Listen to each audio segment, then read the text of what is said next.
उत्तर प्रदेश उपचुनाव 2020 की तारीख जैसे जैसे नजदीक आ रही है, राजनीतिक पार्टियों की सांसें वैसे वैसे फूलती जा रही हैं। अपने नामांकन में ताकत की आजमाइश करते हुए राजनीतिक दलों ने मैदान में उतरना शुरू कर दिया है।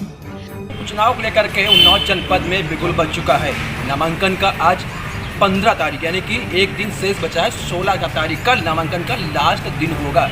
अब तक समाजवादी पार्टी की तरफ नामांकन किए जा चुके हैं, बसपा की तरफ किए जा चुके हैं, कांग्रेस तरफ किए जा चुके हैं। कई पार्टी निर्दलीय लोगों ने नामांकन दाखिल किया, लेकिन भारतीय जनता पार्टी की तरफ जिसके ऊपर सबकी सांसें अटकी हुई थी कि प्रत्याशी कौन उतारती है, और प्रत्याशी जो उतारा वो चौंकाने वाला आया वो सभी पार्टियों के लिए। लेकिन अभी तक भारतीय जनता पार्टी के जो प्रत्याशी श्रीकांत कटियार है, पूर्व जिला अध्यक्ष भाजपा के, उनका नामांकन पत्र आज दाखिल नहीं हो पाया है। अब से कुछ देर पहले समाजवादी पार्टी के जो दावेदार हैं, प्रत्याशी हैं सुरेश पाल, जिनके खिलाफ एक दिन पहले यानी कि कल जब नामांकन उनका नाम आया था प्रत्याशी के रूप में, तब उनके खिलाफ एक लंबी चौड़ी अपराध की लिस्ट उनके नाम से, सुरेश पाल नाम से वायरल हो रही थी। आज उनका कहना है उस मामले पर कि वो जो लिस्ट वायरल हो रही है अपराध की लेकर के, जो मेरी छवि डुबल करने का काम किया जा रहा है, वो मेरी नहीं है, मेरे नाम का दूसरा कोई व्यक्ति है, जिसको लेकर के उस पर आपराधिक मुकदमे दर्ज है। मेरे खिलाफ 2 मुकदमे दर्ज हैं थाना चकेरी में, भूम माफी यानी कि जमीन अधिग्रहण को लेकर के। उसके अलावा मेरे को कोई मुकदमा दर्ज नहीं है। लेकिन जो उनका समय था नामांकन का 1 बजे का, लेकिन वो पहुंचेगा 2:30 बजे। लेकिन देखा तो कोरोना काल को लेकर के सामाजिक दूरियों की धज्जियां उड़ाएगी। लेकिन हमारे डिस्ट्रिक्ट कार्यालय के आसपास की अगर बात करें तो यहाँ पर वो जगह नहीं मिली। यहाँ पर जो नियमावली थे 1-4+ वाली व्यक्ति एंट्री करने के एंट्री किया गया, प्लस गेट अंदर जब नामांकन पर दाखिल करना था तो वहाँ पर सिर्फ 2 लोगों को जाने दिया गया, जहाँ हेमंत सिंह साधन साथ में थे और प्रत्याशी उनके सुरेश पाल थे। अब रहेंगी बांगुर मऊ विधानसभा के लिए अगर जीत के आप आते हैं तो? बांगुर मऊ विधानसभा 2 वर्षों से वीरान है, और कुछ नहीं।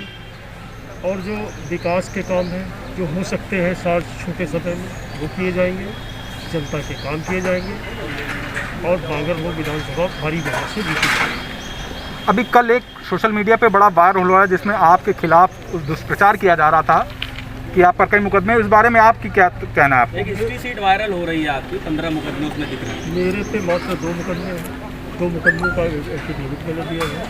कल जो वायरल हो रहा था वो एक सुरेश पाल नाम का दूसरा व्यक्ति है, उसके पिता का मतलब दूसरा नाम है, वो किसी मामले में इन्वॉल्व है और उसको मेरे से जोड़ दिया गया, जबकि उससे मेरा कोई लेना देना नहीं। ये 2 मुकदमे कहाँ पे दर्ज हैं? चकेरी थाने में दर्ज है।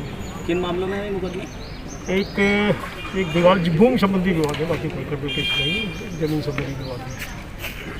अब देखना यह है कि कल बीजेपी का जो नामांकन दाखिल होगा, आगाज लगाए जा रहे हैं कि उनके नामांकन पर दाखिल में उत्तर प्रदेश के डिप्टी सीएम उप मुख्यमंत्री दिनेश शर्मा का आगमन हो सकता है, क्योंकि बांगुर मऊ विधानसभा की सीट बीजेपी के लिए लोहे की चने चबाने के बराबर है, क्योंकि वहां से कभी बीजेपी ने चुनाव जीता ही नहीं। अगर जीता भी है तो कुलदीप सिंह के कार्यकाल में पहली बार, जो कि इस समय आरोपी हैं और जेल में बंद है, तब से वो सीट खाली पड़ी हुई है। अब बीजेपी ने वहाँ पर सीट जीतने के लिए पूरी दमखम झोंकने का प्रयास बना लिया है, और वहीं दूसरी तरफ बीजेपी के ऐसे प्रत्याशी का ऐलान होने पर उनकी पार्टी के अंदर ही अंतर्घात शुरू हो गया। लोग अंदर ही मतभेद उत्पन्न कर रहे हैं। अभी कुछ दिन पहले सांसद साक्षी महाराज ने कहा था कि ये तो जबरदस्ती थोपा गया, मतलब उनका कहना था कि जो सीट दी गई है ये गलत दी गई है, लेकिन उन्होंने कहा पार्टी के निर्णय सही गलत जो भी वो सही है।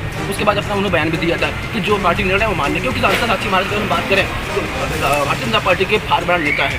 वो अपनी सुरक्षा को लेकर के उनको कई बार धमकियाँ भी मिली, सुरक्षा को लेकर कई बार उन्होंने शासन प्रशासन को पत्र भी लिखा, लेकिन उनको सिक्योरिटी मुहैया नहीं कराई गई, सुरक्षा मुहैया नहीं कराई, जिसको लेकर शायद उनके नाराजगी भी है, क्योंकि इतना बड़ा नेता उनको सुरक्षा ना मिल पाना तो अपने यहाँ पे सवाल था। अब हम कैमरामैन चाहेंगे कि यहाँ देखा 4 बज चुके हैं, यहाँ पे स्थितियाँ क्या हैं इस कैंपस, जहाँ सुरक्षा व्यवस्था के पूरे इंतजाम किए गए हैं जिला प्रशासन की ओर से, कि ताकि यहाँ पर किसी प्रकार कोई गड़बड़ी नहीं हो सके, कोई समस्या ना हो सके। तो आप देख सकते हैं कि नामांकन देश का सबसे बड़ा त्यौहार आम जनता के मतदान का अधिकार है। 3 नवंबर को मतदान होना है, 10 नवंबर को देख सकते हैं पूरा कैमरामैन आप दिखाएंगे कि जो जनता का अधिकार है, आम जनता का सबसे बड़ा अधिकार मतदान करना होता है, उसको लेकर किस तरह से जिला प्रशासन ने तैयारी कर रखी है। और आज से ठीक 1 दिन बाद यानी कि कल इसका लास्ट दिन होगा, कल से यहाँ पर बैरिकेड हट जाएगी, सुरक्षा व्यवस्था की जो इंतजाम किए गए वो कम हो जाएंगे।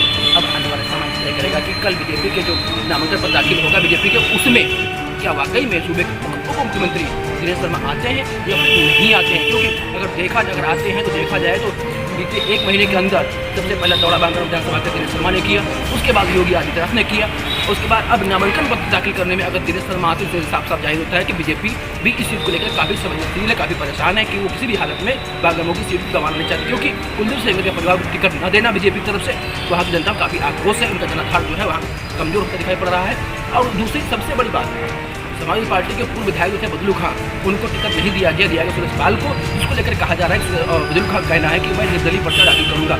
यानी कि बागड़ो विधानसभा से सपा में टकरार उत्पन्न होने की स्थितियाँ लगभग देखने को मिल सकती हैं आने वाले कल के समय में। अगर पर्चा दाखिल करते हैं बदलू खां तो नहीं तो फिर स्थितियाँ नॉर्मल रहेंगी और फिर उसके बाद देखा जाएगा कि जनता का जनार्दन जो जनता का जो प्रकोप है, जनता का जो प्रभाव है, किसके ऊपर जाकर जनता किसको वहाँ की कुर्सी देगी, किसको वहाँ का राजा बनाएगी।